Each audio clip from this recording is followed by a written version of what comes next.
De volta ao Araçatuba S.A., hoje com a Viviane Melo e com o Winington Miranda, o Tom, e a Vivi, da Biofísio Saúde. E a pergunta que a gente deixou no bloco anterior, para esse bloco mercado, foi: qual é o mercado? Né? Quem é o cliente? Né? Quem é o cliente? Quem usa o home care? São os bebês, parentes das mães, né? Porque o bebê, coitado, não tem como ligar lá. São os idosos que mais usam home care. Então, ou seja, é o neonatal e a geriatria ou não? Tem muito mais mercado. Eu queria até dar uma complementada. Na verdade, assim, como a gente está falando até da história, quem que começou usando home care e como é que está hoje? Quem que usa hoje? Como é que está essa faixa aí, segmentação? Okay. Bom, o home care, na verdade, ele teve o início, a ideia inicial dele, ele foi iniciado para deshospitalização. A gente usa essa palavra. O que é deshospitalização? É você tirar um paciente que está crônico dentro do hospital e levar ele para casa. Tá? Isso já era feito, sempre foi feito pelas famílias antigamente. Mais abastadas. Mais abastadas, exatamente. E o que a gente começou a ter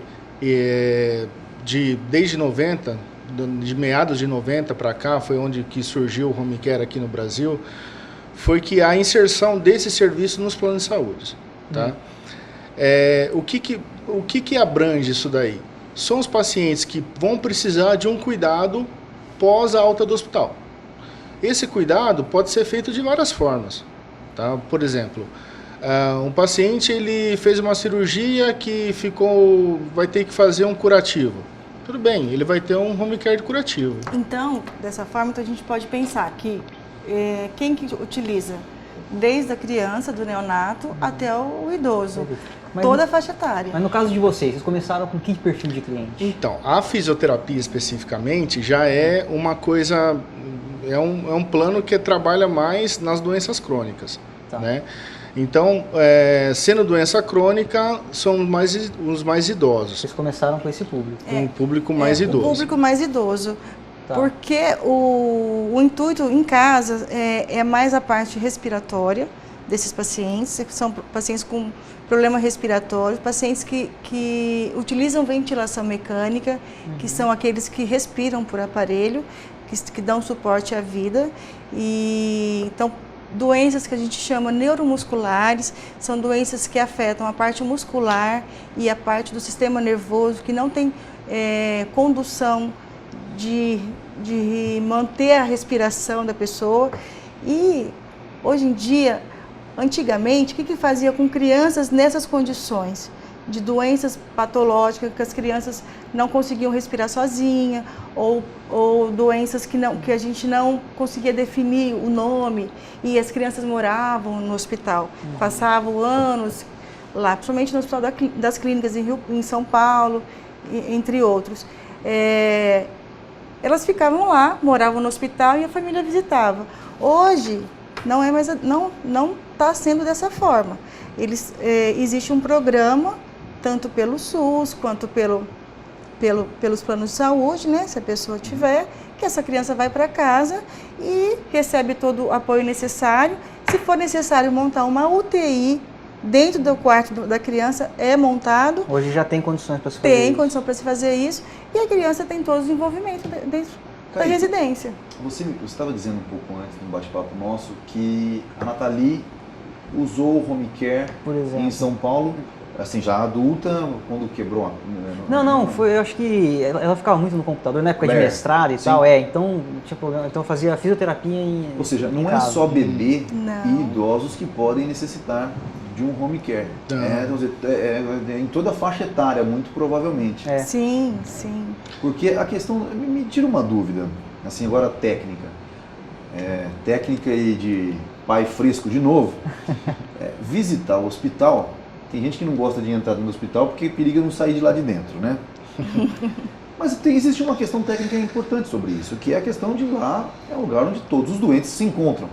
Sim, claro. É bem simples, é estatístico. Isso, todos exatamente. os doentes se encontram lá, então a chance de você pegar uma doença no hospital é infecção muito grande. hospitalar. É muito grande. O home care poderia ser uma solução, o hospital ainda tem em casa, como algo que diminuísse essa questão do vou ao hospital e não saio mais do hospital? Pelo menos não sair da casa, pelo menos é natural. Parece que você tem alguns números sobre isso, né, Tom? Fala pra isso gente. É estatística. Na verdade, o que acontece? A gente não tem como... O home care, ele é limitado, tá? É claro que, assim, urgência e emergência, não tem como a gente Sim, perfeito. tratar em casa, tá? Por exemplo, se você for fazer uma cirurgia, alguma coisa, você tem que fazer no hospital, é claro. Agora, isso é uma visão que você está tendo que pode ser feito. Hoje em dia é até feito. Vamos supor, o cara vai fazer uma consulta num médico qualquer e ele precisa fazer um antibiótico, só que o antibiótico é endovenoso, vamos supor, na veia.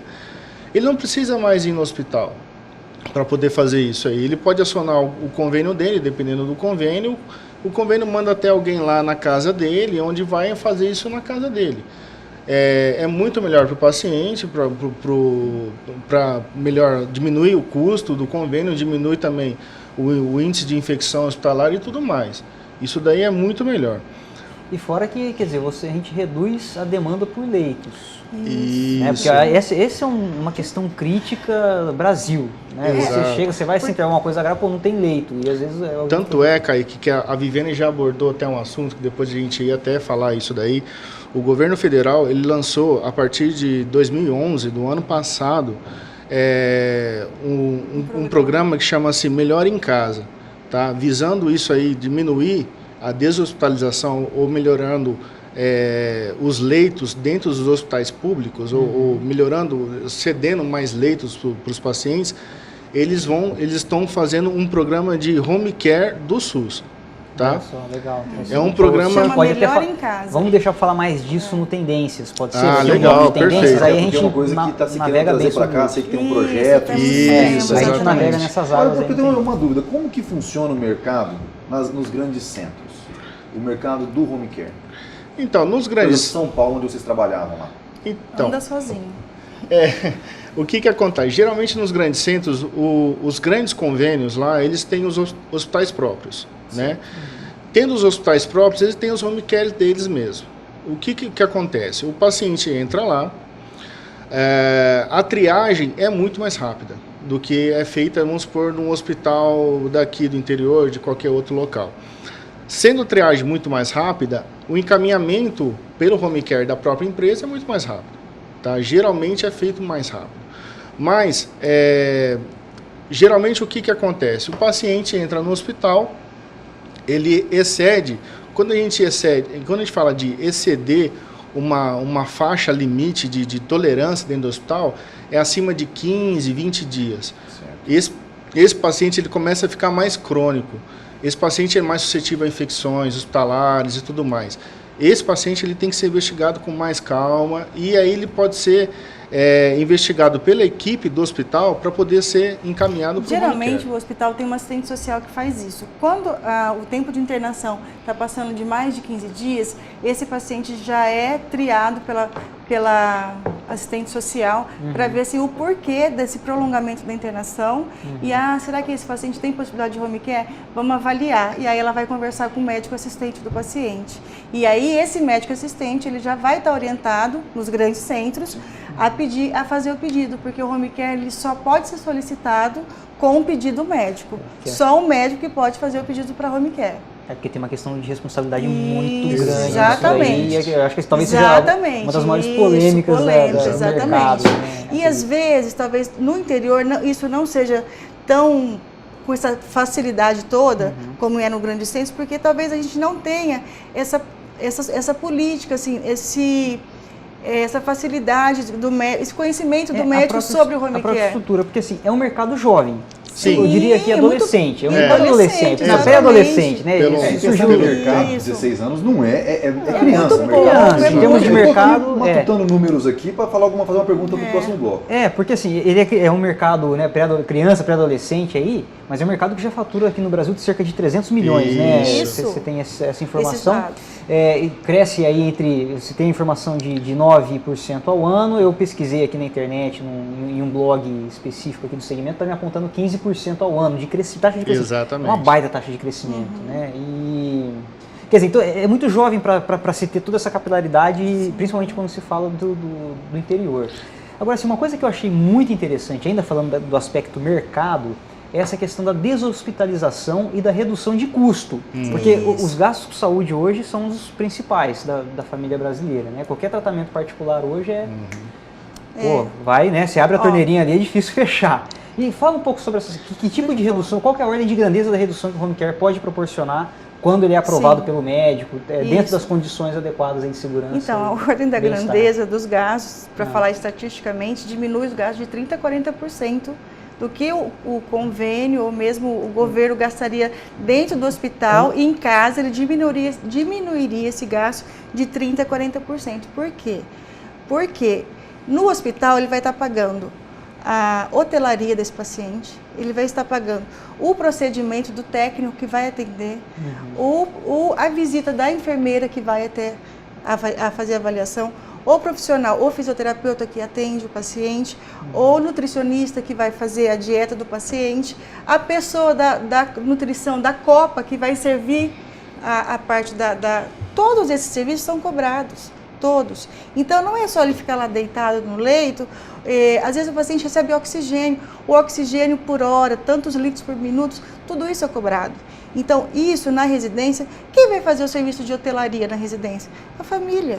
É isso que eu ia colocar. Entendeu? Para a gente fechar esse bloco e para o próximo bloco Pimenta, para as questões da gente saber algumas questões, polemizar um pouco essa mesa, mas a questão é justamente essa que eu coloquei aqui, eu estava escrevendo era justamente para chegar aí. Eu imagino que seja mesmo, porque tem uma coisa ainda que não está colocada nessa conta que você falou, que é o capital investido para se construir os leitos. Exatamente. Quem remunera esse dinheiro? Né? E estatisticamente você pode ter 10 leitos ocupados e 0 amanhã. E precisa de 10 depois de amanhã e 0. Essa questão de demanda por espaço que é estatístico, alguém paga o dia que não está ocupado. Sendo que a casa vamos dizer, da pessoa que esteja enferma está lá para ela. Já foi construído. O custo fixo já está sendo pago, já está dentro da conta da casa. Isso como negócio. Então, realmente, o home care tem uma questão de otimização de investimento na infraestrutura de alocação desse cara, além dos custos variáveis, que seria a nutricionista, que é a pessoa que já faz a comida para todo mundo na casa. Talvez alguma alteração. Ela vai ser orientada. Tudo, totalmente. Perfeito. É fora a questão do bem-estar social. Isso, né? Vamos pensar como sociedade. A gente chama de humanização. A gente começa a usar de forma mais otimizada, mais inteligente, aquilo que custa mais, que no caso é o leito hospitalar. Né? Exatamente. Então, quer dizer, é um ganha-ganha contínuo. Para o próximo bloco, que é o bloco Pimenta, nós vamos querer saber, então, por que os convênios, pelo menos nossos aqui da nossa cidade, não nos apontam para esse uso mais comumente no nosso dia a dia. Ou se apontam, e eu aqui não estava sabendo antes. Até o próximo bloco.